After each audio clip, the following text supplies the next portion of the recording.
So we're nearing the end, and I'm going to put you on the spot here and make you predict the future. That's always fun. Our favorite thing to do.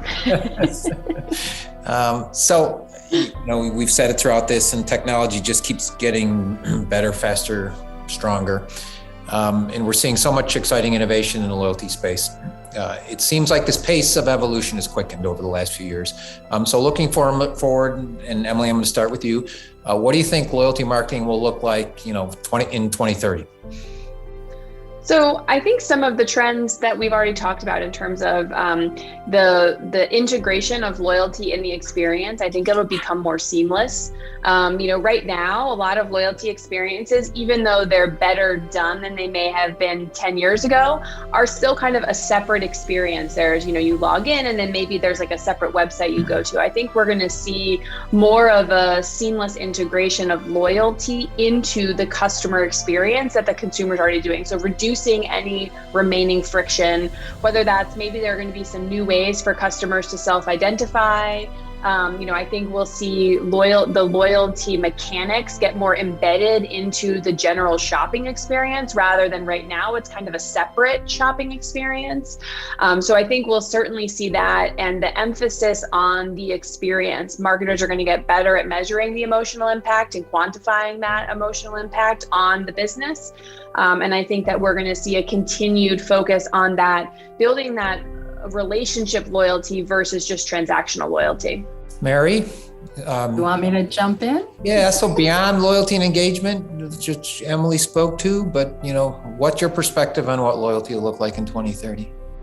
Well, what's really exciting is that the Metaverse is coming, right? And loyalty, I think, is going to be a significant part of it. So, we actually did a survey in December of consumers and found that a third of consumers don't know what the Metaverse is. A third say they don't need the Metaverse, but a lot of them, are really interested in exploring it. And so Forrester thinks about the Metaverse as a 3D layer of the internet. And today we have the ingredients we need. So virtual worlds, immersive platforms, and other technologies that will ultimately, in the true Metaverse, will be connected. And they'll allow users to spend the majority of their time in a connected virtual world. We're expecting that to happen in 10 years. It's going to take 10 years to get there. But we're seeing lots of increased activity today working towards that Metaverse. Lots of activity around blockchain and NFTs and loyalty. So blockchain supports things like coalition programs with multiple partners and programs that have complex relationships between partners. But blockchain also is the basis for NFTs, and non-fungible tokens, they are becoming hotter every day. And I think it's their exclusivity that the consumers like about them. We've seen some examples of this. Gucci and Roblox, the gaming platform last year connected, and you were actually able to buy Gucci accessories for under $10, not for yourself, but for your avatar. So you could pay some money and get a Gucci handbag and your avatar could use it.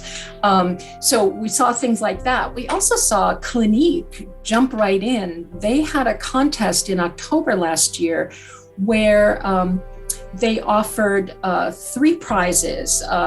They offered prizes to 3 winners. Each of them would get a Clinique branded NFT of its logo, and they would all be different. And they would also get 10 years of free products as a prize.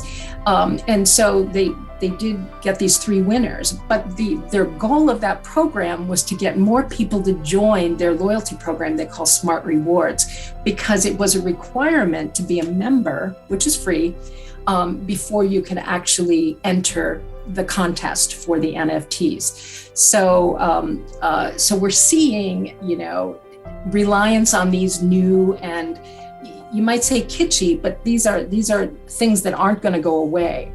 we're seeing the growth in the use of AR and VR.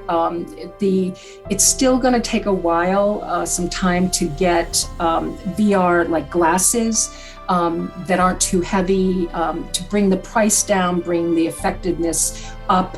But that's going to take a few years. But we're seeing a lot more use of technologies that have been around for a long time, but haven't caught on dramatically because of challenges like pricing or size or whatever. But what I love about the metaverse is that we're seeing brands buy real estate in the metaverse. I don't know how you do that. And I actually saw that McDonald's now has patented something where you're going to be able to order from them in your virtual world, and they will deliver to you at your real home.